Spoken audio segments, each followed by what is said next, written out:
জাগবে, জাগতে জাগতে জাগতে মুখটাকে চিপেন করে ধরে থাকবে। ধরতে ধরতে ধরতে ধরতে যখন দেখবেন যে ওই থুতুটা যখন ফেলে জমিনে, কালো ধরনের থুতুটা, তখন দেখবেন যে বিলাইয়ের পাছা দিয়ে যত নোংরা বের হয় না, তোমার মুখ দিয়ে ওই নোংরাটা বের হয়, পাচাং করে ফেলবে। এত নোংরা! আসলে পুতাখরকে পুতা দিলে ভালো লাগে, ওটাই মজা লাগছে ওকে। মা বোনেদের ভাইরাস এরা গুলকে এত প্রাধান্য দিয়েছে যে ওরা সকাল সন্ধ্যা অনেক সময় ওরা দিতে থাকছে, তারা ছাড়ে না।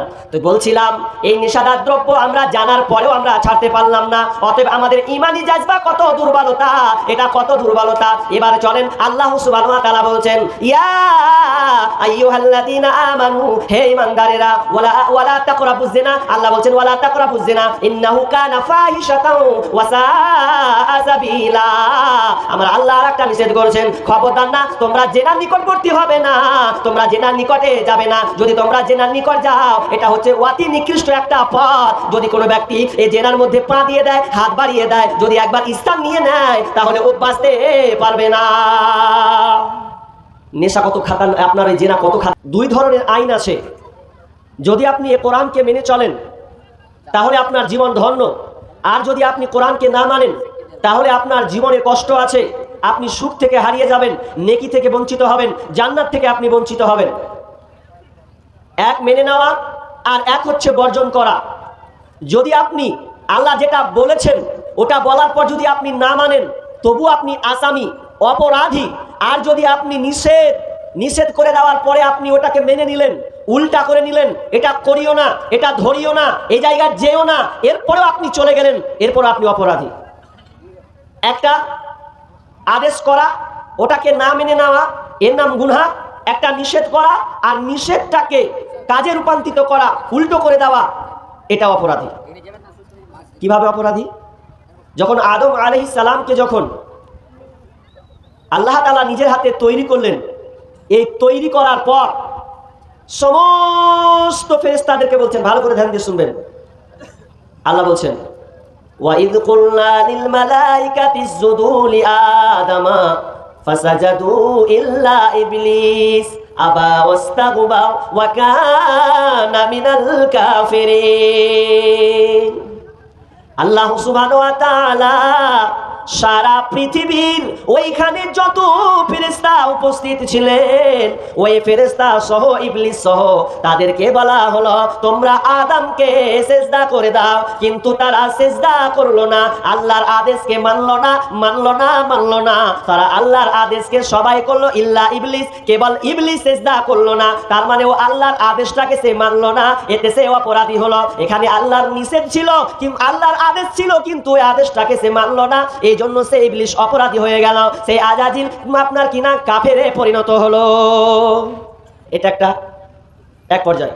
এবার চলেন, এবার আদমকে বলছে, আদম রে, তুমি জান্নাতে থাকবে, জান্নাতের সঙ্গে যত আপনার কিনা আনন্দ উপভোগ আছে সব কিছুই তোমরা করবে, কিন্তু তোমাদের সাবধান, একটি জায়গায় তোমাদের যাওয়া হবে না, ওটা আমি তোমাদের দেখিয়ে দিলাম। লা তাকরাবা হাদিহিশ শাজারা ফাতাকুনা মিনাজ জালিমিন। হে আদম, তোমরা এই জান্নাতে থাকো, বসবাস করো, খাও, আনন্দ ফুর্তি করো, তবে শুনে নাও, এই গাছটার নিকট তোমরা যাবে না, এই গাছটার নিকট যাবে না। লা তাকরাবা হাদিহি শাজারাতা ফাতাকুনা মিনাজ জালিমিন। যদি এই গাছটার নিকট চলে যাও, তাহলে তোমরা জালেমদের অন্তর্ভুক্ত হবে। এটা আল্লাহর নিষেধ ছিল, কিন্তু ওই নিষেধটাকে আদম মানলো না, ও আপনার আদেশকে অমান্য করলো, আপনার নিষেধকে অমান্য করলো। গুনাহ কিন্তু বারবার হয়ে গেছে, কিন্তু এক জায়গায় তারা একটা ভালো কাজ করলো, তারা অপরাধ করেছে। অপরাধ করার পর আল্লাহর কাছে স্যালেন্ডার হয়ে গেছে, মাবুদ কাছে বারবার কাঁদে আর বলে, রব্বানা যালামনা আনফুসানা ওয়া ইল্লাম তাগফির লানা ওয়া তারহামনা লানাকুনান্না মিনাল খাসিরিন। এই দোয়া তারা করতেই থাকে। তাহলে ওরা নিষেধকে মানে নাই বলে ওরা আজকে অপরাধী হয়েছে। আসে আদেশ আর একটা হচ্ছে নিষেধ। এবার চলেন সাহাবীদের আমল দেখেন। সাহাবীরা এক চান্সে মেনে নিয়েছেন। সাহাবীদেরকে বলেছেন যে তোমরা এটা করো, সঙ্গে সঙ্গে তারা কবুল করে নিয়েছে। বলেছে তোমরা এটা ছেড়ে দাও, তো সঙ্গে সঙ্গে ছেড়ে। চলেন আপনাকে দেখাই, মুসলিম শরীফের হাদিস দিচ্ছি আপনাকে। যখন খাইবারের যুদ্ধ যখন কমপ্লিট হয়ে গেল, পূর্ণ কমপ্লিট, সেই সময়তে দুটা রেওয়াত আছে, অনেক জায়গাতে হাদিসটা লেখা আছে। বিশেষ করে আপনি মুসলিম হাদিসটা খুলবেন, এই ঘটনাটা পাবেন। খাইবারের যুদ্ধে সমাপ্ত হওয়ার পর দুইটা জিনিস নিষেধ করা হয়েছিল। একটা নিষেধ ছিল কি জানেন? যে সাময়িক বিবাহ অর্থাৎ মোতা বিবাহ এক সময় হালাল ছিল। সাময়িক বিবাহ বুঝেন? সাময়িক বিবাহ, সাময়িক বিবাহ বলা হয় যে একটা মেয়েকে 1 মাসের জন্য, কাউকে 3 মাসের জন্য, কাউকে 15 দিনের জন্য বিবাহ করবে, এটা হচ্ছে বলা হয় মোতা বিবাহ, অর্থাৎ সাময়িক বিবাহ, কিছু দিনের জন্য স্ত্রী রূপে থাকা। তো দুইজন সাহাবী আল্লাহ রাসূল বলছেন, ইয়া রাসূলুল্লাহ, আমাদের খুব বিয়ে করার ইচ্ছা হয়েছে, তো আমরা বিয়ে করব। তো বলছে, যাও তোমরা বিবাহ করো, বিয়ে করবে যখন। তো তাদের কাছে বিয়ে যে করবে, তো তাদের কাছে দুটা কিছুর কম্বল ছিল। একজনের বয়স ইয়ং, আর একটার বয়স ধরে প্রায় 40 হবে, আর একজনের বয়স মিনিমাম যদি হয় 25 হবে, এই দুই রকম। তো তারা খাইবারের যুদ্ধ দুটা কম্বল পেয়েছে। ভালো করে শুনবেন, এই দুটা কম্বল পাওয়ার পর এরা এক অপরকে বলছে, হ্যাঁ চনা কম্বল পেয়েছি, তো এই কম্বলের বিনিময়ে বিবাহ করবো, চ। তো ইয়ং ছেলেটা বলছে ওই বয়স্ক লোকটাকে, হ্যাঁ রে ভাই, বিয়ে তো করবি ঠিক আছে, তো সামনে যে ঠান্ডা দিন আছে, কম্বল পেয়েছিস তুই একটা, তো কম্বল দিয়ে বিয়ে করবি, তো যখন ঠান্ডা লাগবে কি গায়ে দিবি? ওটা ছাড়, এখন বিহার করা নিয়ে উঠেছে, তুই ফের তুই ঠান্ডার কথা নিয়ে আসছি, যেটা উঠেতে ইচ্ছা সেটা পূরণ করবো, তারপর পরে দেখা যাবে। যে বলছে ঠিক আছে, তাহলে কি করতে হবে? তো চ, কোথায় যাবি? তো চল আমির গোত্রে চলে যাব, ওখানে ভালো ভালো মেয়ে আছে, ওখানে চয়েস করবো। তো চ তাহলে ওখানে যাই। ওখানে যাওয়ার পরে তারা চলে গেছে, ওই গোত্রের মধ্যে ঢুকে গেছে। গতি ঢাকার পর দুয়ারে আওয়াজ করছে, যে বাড়িতে আছে গো? বলছো কে? বলছে আমরা অমুক জায়গা থেকে এসেছি, বিয়ে করার জন্য এসেছি, এ বাড়িতে মেয়ে আছে, বিয়ে করবো। ও, বিয়ে করার জন্য তোমরা এসছো? হ্যাঁ। তো মেয়ে আছে? বলছে হ্যাঁ মেয়ে আছে। ঘর থেকে বেরিয়ে আসলো, বেরিয়ে আসার পর দুজন, এবার ওই যে মেয়েটা, সুন্দরী মেয়েটা বাইক দরজা খুলে বের হচ্ছে, তখন দেখছি যে দুইজন ছেলে, একটার বয়স 40 হবে আর একটার বয়স 25 হবে। যার 40 বয়স তার চকচকা কম্বল একদম নতুন নিউ মডেলের, আর যার 25 বয়স তার কম্বলটা একদম কোনো রকম আছে, মানে খুব নতুন নয়। এবার বলছে তোমরা কে? তো বলছে আমরা অমুক জায়গা থেকে এসেছি, বিয়ে করব বলে আমরা এখানে এসেছি। এবার বলছে কে বিয়ে করবে? তোমরা কি দুজনেই বিয়ে করবে? তো হ্যাঁ আমরা দুজনেই বিবাহ করব। তো বলছে দুজনকে তো বিবাহ করবে, তো দুজনকে তো নয়, একজনকে বিবাহ করতে হবে। তো বলছে চয়েস করা যায়, কাকে চয়েস করব? ওই সুন্দরী মহিলা ওই পুরুষ দুজনের দিকে তাকাচ্ছে, একবার ওর দিকে তাকায়, একবার এর দিকে তাকায়, একবার ওর দিকে তাকায়, একবার এর দিকে তাকায়, কোনটাকে চয়েস করা হবে? তো বলছে তোমরা কিসের বিনিময়ে আমাকে বিবাহ করবে? তারা দুইজন বলল, আমাদের কাছে কম্বল আছে, এই কম্বলের বিনিময়ে আমরা মোহর দিয়ে আমরা বিবাহ করব। কম্বল দিবে না? হ্যাঁ। তো এবার যখন দেখছে যার বয়স 40 তার হাতে একটা সুন্দর কম্বল রয়েছে, চকচকে নিউ মডেলের কম্বল, আর যার বয়স 25 ওর কাছে কিন্তু নতুন কম্বল নয়, কোন রকম চলার মতন কম্বল তার কাছে আছে। আবার এই কম্বলটা দেখার পর ওই সুন্দরী মহিলাটা যখন এক অপরের দিকে তাকাচ্ছে, দিয়ে বলছে আমি দুজনের মধ্যে আমি এই ছেলেটাকে চয়েস করে নিলাম, এই ছেলেটাকে আমি মেনে নিলাম, একে আমি স্বামী হিসাবে কবুল করে নিলাম। যার বয়স হচ্ছে 25, মানে যৌবনের তরঙ্গটা দেখেন, যে যৌবন এমনই একটা জিনিস, ওর কাছে কত মালদার মাল আছে এটা কিন্তু দেখলো না, তার মানে ও মেয়েটা দেখলো তার রসে ভরা যৌবন, এত রূপলাবণ্য যৌবন, এই 25 বছরের ছেলেটা, তাকে চয়েস করা হলো। চয়েস করার পর এবার ওই 40 বছরের ছেলে, ওই লোকটা বলছে আমাকে তো চয়েস করলে তো আমার কি হবে? তো মেয়েটা বলছে যাও তুমি পাশের বাড়ি চলে গিয়ে তুমি চয়েস করে নাও। তাহলে এই যে ছেলেটাকে চয়েস করা হলো, তো কয় দিনের বিনিময়ে? 15 দিনের বিনিময়ে। বললে আমি তোমার সঙ্গে চুক্তিবদ্ধ হলাম, মোতা বিবাহ, 15 দিনের জন্য আমি তোমাকে বিবাহ করলাম। ঠিক আছে, 15 দিনের জন্য বিবাহ হয়ে গেল। বিবাহ হয়ে গেছে, এবার তারা আনন্দ উল্লাসে আছে। এমন সময় ডাক চলে এলো, কি? আরে যারা তোমরা মোতা বিবাহ করেছো রে, তোমরা আজ থেকে বিবিদেরকে তোমরা ছেড়ে দাও, তোমাদের এই বিবাহকে আমি হারাম করে দিলাম, এটা তোমরা করতে পাবে না, এটা তোমরা মানতে পাবে না। আল্লাহর পক্ষ থেকে এটা হারাম হয়ে গেছে। যে যারা 1 মাসের জন্য বিবাহ করেছো, 15 দিনের জন্য বিবাহ করেছো, এই বিবাহটা তোমাদের জন্য হারাম, হারাম, হারাম। সাময়িক বিবাহ তোমাদের জন্য হারাম। অতএব তোমরা যে যেখানে থাকো না কেন রে, তোমরা সেখান থেকে তোমরা বিবিকে ছেড়ে দিয়ে পালিয়ে এসো, অথবা তোমরা আবার নতুন করে বিবাহ করে নাও। আর লাইফ যতদিন বাঁচবে তুমি ততদিনের জন্য তুমি নির্ধারণ করে নাও।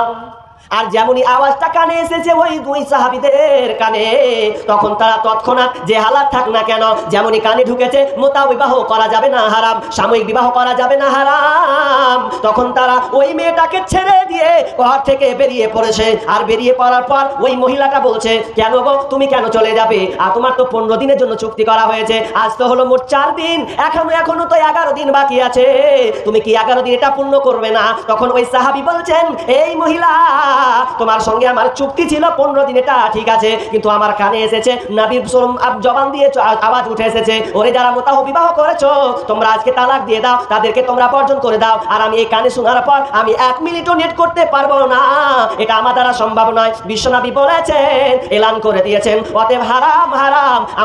আমি তখন ওই সাহাবীটা ওখান থেকে রিটার্ন চলে গেলেন। তাদের ইমানি জাজবা দেখেন, 15 দিনের টাইম 4 দিন করেছে, 11 দিন মানে বাদ। এখানে আপাতত এটাকে পেন্ডিংয়ে রাখেন। আর একটা কথা তুলে ধরছি এখানে, ওই খাইবারের ঘটনা। নাম্বার 2, সেই সময় ঘোড়ার মাংস কিন্তু হারাম ছিল। এই গাধার মাংস হারাম, খাওয়া যাবে না, কিন্তু সেই সময় এই যুদ্ধের আগে আপনার কিনা মুহূর্তে হালাল ছিল। তো সাহাবীরা যুদ্ধ করে এসেছেন, ক্লান্ত হয়েছেন, এখন তাদের খাবারের প্রয়োজন পড়েছে বন্ধুরে, এখন তাদের খাবার নিবারণ করতে হবে, কোন জিনিস দিয়ে তাদের খাবারটাকে আপনার কিনা তৃষ্ণাকে মিটাতে হবে। অনেক খিদা লেগেছে, এমন খিদা লেগেছে শুনেলেন, তারা যখন গাধাটাকে জবাই করছে, জবাই করার পর সুন্দর করে রান্না করেছে, ডেক ফুটছে, গরম টকবক টকবক টকবক টকবক করে ফুটছে। আর এই টকবক করে ফুটার পর তারা সবাই থালা পেতে দিয়েছে, আর এখনই নামবে, আর এই মুহূর্তে খাবো, আমার আহারটাকে নিবারণ করবো রে, এই বলে তারা সবাই পাতা নিয়ে বসেছে। আর যেমনই বসা, এমন সময় হঠাৎ করে আওয়াজ চলে এলো, ওরে যারা গাধার মাংস যারা রান্না করেছো, শুনে নাও, আজ থেকে তোমাদের জন্য গাধার মাংসকে হারাম করে দেওয়া হলো, কেউ তোমরা খেতে পাবে না, তোমরা কেউ মুখে দিতে পাবে না। আর যেমনই এই আওয়াজটা শোনা, যেমনই এই খবরটা পৌঁছে দেওয়া, সাহাবীরা যেমনই শুনলেন, সঙ্গে সঙ্গে তারা ওই খাবারটাকে, ওই ডেকটাকে সম্পূর্ণ উল্টে দিলেন। পাতাতে তো দূরের কথা, এক সাইডে জমিনে তারা উল্টে ফেলে দিলেন। দেখেন তাদের ইমানি জাজবা, অথচ হালাল ছিল হারাম হয়ে গেল। যেমনই হারাম হয়ে যাওয়া, না খেয়ে থাকা মানুষ, পেটের যন্ত্রণা, তাদের খাবার খেতে হবে, কোনো উপায় নাই, এরপরেও তারা ওটাকে ছুঁড়ে উল্টে ফেলে দিলেন। এবার আপনার সঙ্গে আমার কিছু কথা দুটা মাথায় রাখেন, এবার পয়েন্টে চলে আসেন। কি বলছি? এখানে যত লোক আছেন হাত তুলবেন কিন্তু। আচ্ছা, আগে প্রশ্ন করি, বলেন তো বছরে খুতবা কটা হয়? কে বলতে পারবেন? জুমার খুতবা 52টা করে খুতবা হয় বছরে। আচ্ছা ঠিক আছে।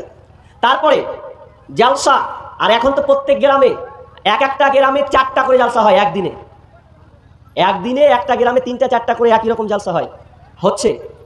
আপনাদের তো বেশি, এদিকে ডিস্ট্রিক্ট, এই মালদা ডিস্ট্রিক্টে সব, এখন মুর্শিদাবাদে শুরু হয়নি, কখন যে আপ শুরু হবে আল্লাহ জানে।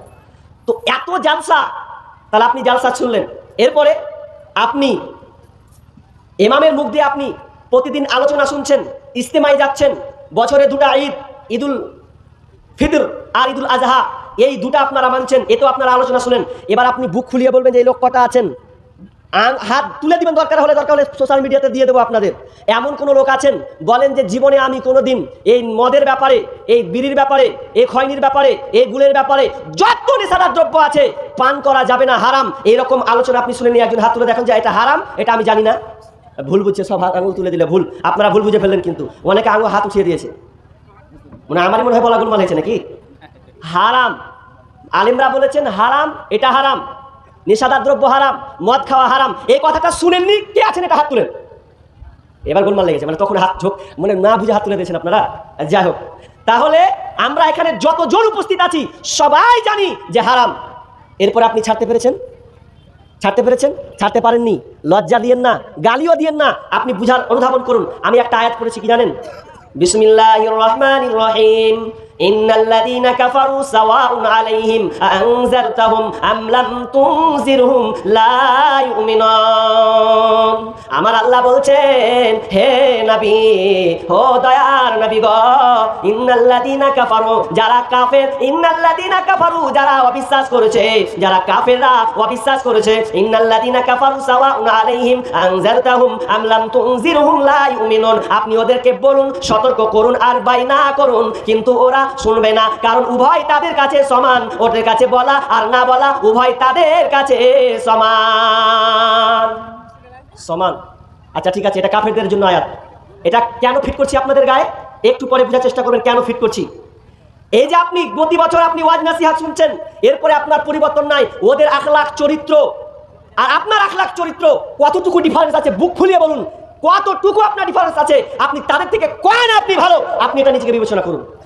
এক আনাও আপনি ভালো নয়।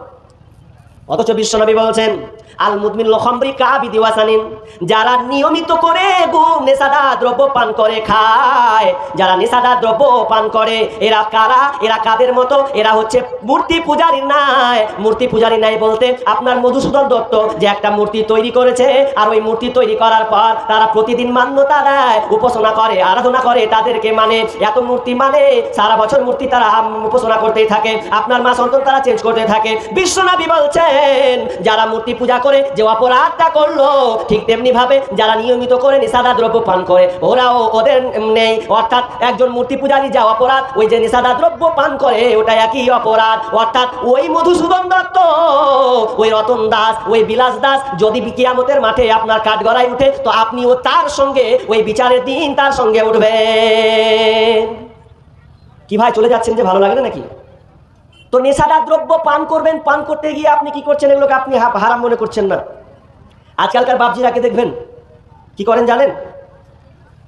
এত বড় বড় দাড়ি, মাথায় টুপি দিয়ে দেখবেন যখন ও উজু করে, উজু করার আগে দুটি টাপন বেরি টেনে দেওয়ার পর আবার ঢুকে গেল উজু করতে, উজু করতে ঢুকে গেল। আর এত গন্ধ, ও যখন উজু করছে গন্ধে টিকা যায় না, এত দুর্গন্ধ, গন্ধে টিকা যায়। এবার যদি চাচাকে বলছি চাচা বিড়িটা কবে ছাড়বেন গো, তো বলছে হবে তুই লক্ষ্য করে থাক, তোর কাজ তুই কর, তোকে ফটোবাজি করতে বলেছে। অথচ বিড়িটা খেলো, বিড়ি খাওয়ার পর উজু করতে বসলো, উজু করার পর কোথায় যাবে? তো ফাঁস কাতারে দাঁড়াবে, কি বলবে? আলহামদুলিল্লাহি রাব্বিল আলামিন আর রহমানির রহিম মালিক ইয়াউমিদ্দিন। ও যে দাদা, ওই যে চাচা আল্লাহর দরবারে দাঁড়িয়ে গেছে, সূরা ফাতিহা বলছে। বলুন তো ওই যে মুখের দুর্গন্ধ নিয়ে কাতারে দাঁড়িয়েছে, আর অনেক লোক আছে যে ওর সামনে দাঁড়া পর্যন্ত মানে যায় না, ওকে মনে হচ্ছে ওকে এখনই বলা হোক যে তুই এখান থেকে বাড়ি চলে যা, যা বাড়ি যাওয়াই ভালো, তো দুর্গন্ধে টিকা যায় না। এই যখন চলে গেল, আচ্ছা বলেন তো আপনাদের বলিন, এই হাদিসটা কিন্তু আমরা সবাই জানি, আমি ছোট কাল থেকে শুনে আসছি। কি জানেন? যে কাঁচা পেঁয়াজ খাওয়া যাবে না, এটা জানেন সবাই, জানেন তো? নামাজ পড়তে গেলে কাঁচা পেঁয়াজ খাওয়া যাবে না। এমনকি আমরা ছোটবেলা যদি রোজা খোলার সময় যদি একটু পেঁয়াজ নিয়ে বসে খেতে বসি, পেঁয়াজ খাবে মানে নামাজ পড়তে পেঁয়াজ খাবে, মানে এই হাদিসটার উপরে এত আমল, ছোট কাল থেকে এটা শুনছি।